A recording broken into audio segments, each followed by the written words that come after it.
తను భాష యుద్ధం జరుగుతుంది ఇప్పుడు, లాంగ్వేజ్ వార్ జరుగుతుంది. ఎవరైతారు? స్టాలిన్. డిఎంకే వాళ్ళు దేశంలో ఎంతమంది ఒక రూటు, వాళ్ళది ఒక రూటు. థర్డ్ లాంగ్వేజ్లో ఉన్న 3 లాంగ్వేజ్లు ఉన్న స్కూల్లో స్టాలిన్ కొడుకులు చదువుతారు, విజయ్ దళపతి ఆడ కొడుకు పీపుల్ చదువుతారు. అందరూ 3 లాంగ్వేజ్లో ఉన్నప్పుడు హిందీ తీసుకుంటున్నారు. మా అబ్బాయి హిందీ కంటే సాంస్క్రిట్ తీసుకున్నాడు. సో అలా 3 లాంగ్వేజ్లు కాదు, మెయిన్ హిందీ ఉండాలి.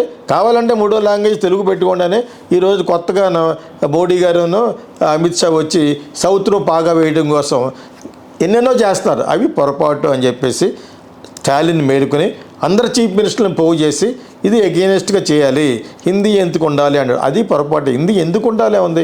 హిందీ నేర్చుకోవచ్చు, ఫ్రెంచ్ నేర్చుకోవచ్చు, ఇది చేసుకోవచ్చు, ఎన్నో లాంగ్వేజ్ నేర్చుకోవచ్చు. లాంగ్వేజ్ నేర్చుకోవడంలో మీరెవరో అజమాయిషీ చేయడానికి, అది పక్కన పెడదు. యాక్చువల్ వాస్తవం అది. హిందీ ఉండకుండా ఉండడం అనే దాంట్లో నాకైతే అర్థం కనపట్లేదు. వాట్ ఈజ్ నేషనల్ వైడ్ ఎక్కువ భాష మాట్లాడేది భారతదేశంలో హిందీ.